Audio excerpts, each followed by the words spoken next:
someone here will come, and I don't want to be repeating the same things. These are unpublished poems. I'm going to read 6 unpublished poems.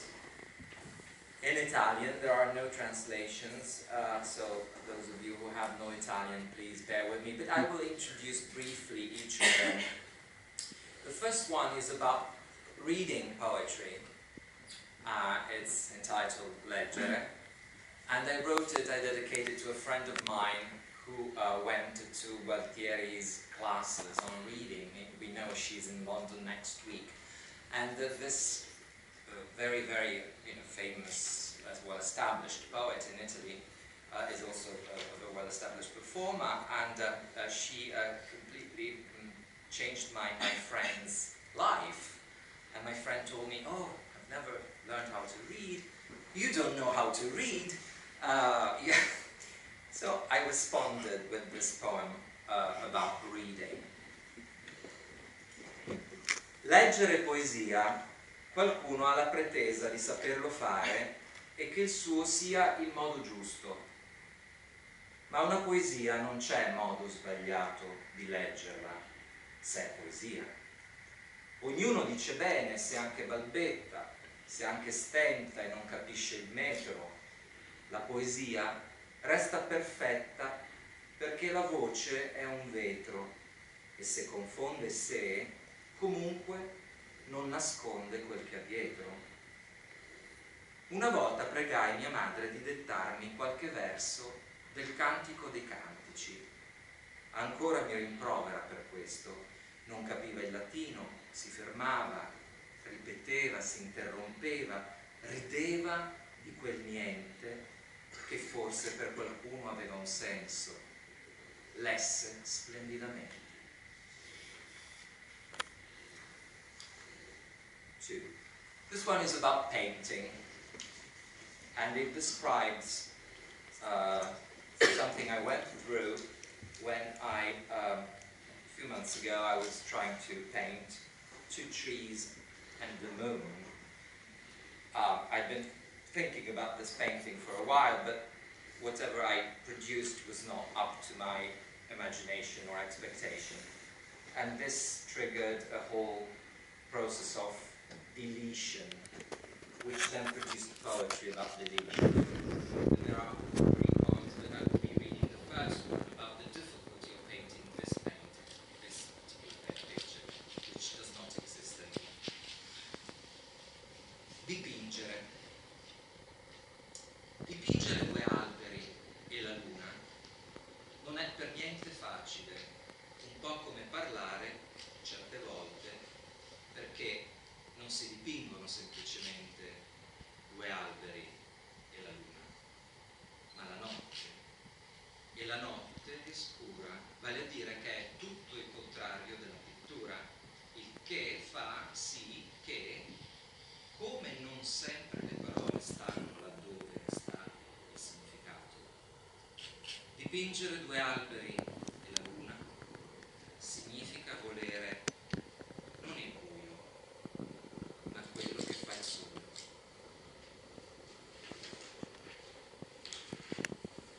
3. This is a poem in the dialect of my father. My father was from a small village near Mantua.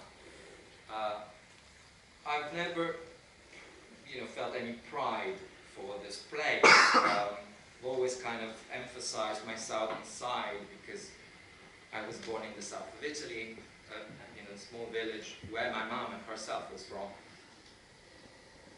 And I do know the dialect of this southern village, which I also wrote poetry in.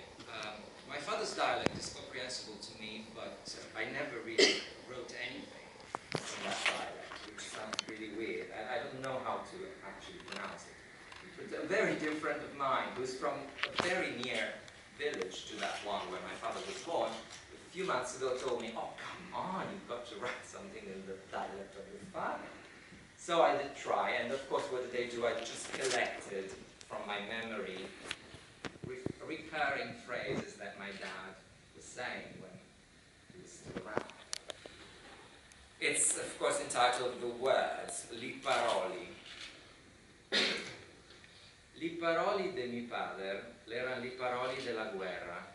Pom per pam mamplis busi, muscar busai fred, e il giarrun de candelle, l'oli in due l'era morta al fradel più sevel, e il sio mat Gardini che guardava per ari, e la puarina e la vacca, e i doni del barbere, i cancheri e i putel de Missul, e la mamma che l'andava via con la bicicletta e che diceva sta lì Rino, sta lì, e l'andava e si voltava via.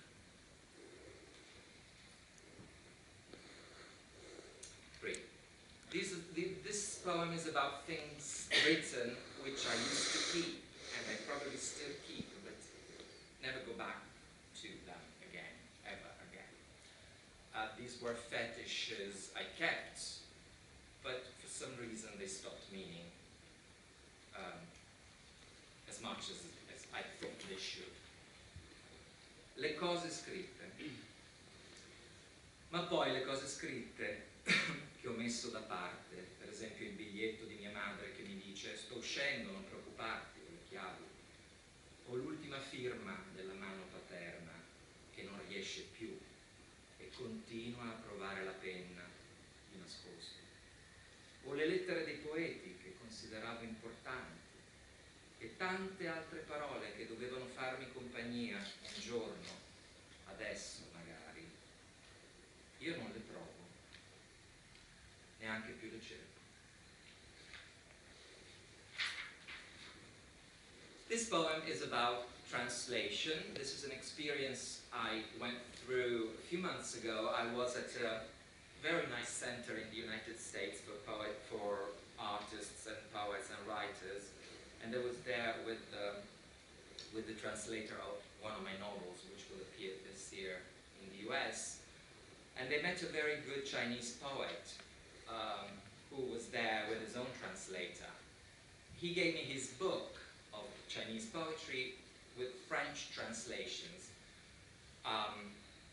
And they liked the translation. I mean, he didn't like them in particular as translations, but I could see that those were very good poems. So one day I asked the poet to sit with me and try to help me to find my way through the poetry in Chinese. Actually, here in Oxford, I started studying Chinese. There's one of my schoolmates here in the room, hello.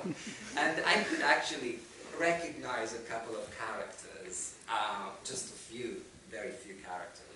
So with the French en face, with the English from the translator, with the Chinese poet himself who knew a bit of Spanish, with my own imagination. Actually, we sat for a whole afternoon.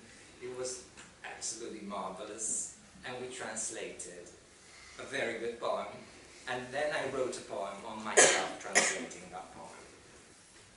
The poem in Chinese means bastioni e ponenti, that is, sunsets and city walls. Oggi mi sono messo con Song Lin al tavolo della sala da pranzo di Lady House e ho provato a tradurre una sua poesia che conoscevo in una versione francese. Gli ho chiesto di spiegarmi alcune immagini e il permesso di spostare tutto al passato, poiché i tempi in cinese non esistono, e a me sembrava che si parlasse di ricordi e niente si riferisse al presente, e un febbraio di trasformarlo nel mese della seconda luna, come suggeriva il carattere nell'originale, e di svolgere la metafora che compone il nome di una certa catena di monti di colore viola. E che belli i cavalli della nebbia, anche in italiano, e la cetra, e le rondini ventriloque, e le 99 stanze. Abbiamo parlato di periferie e di città e di vari tipi di pioggia, e alla fine eravamo molto felici e grati di avere fatto fare alle parole quello che nessuno dei due capiva.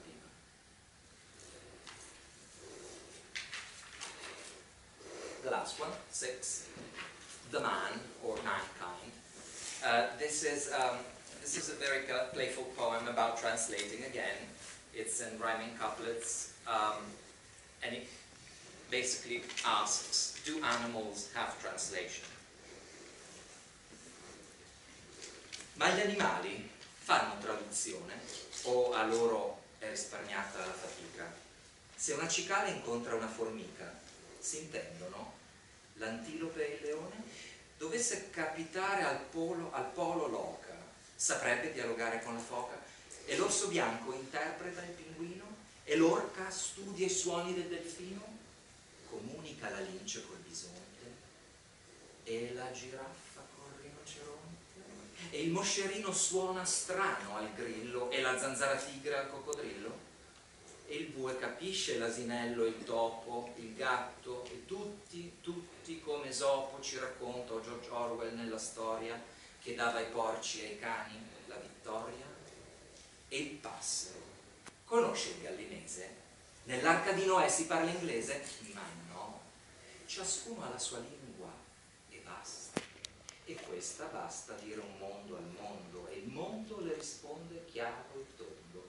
Di tanta libertà non è rimasta al cuore umano che la nostalgia, ma l'uomo dall'antichità si inganna e parla di babelica condanna a un Dio imputando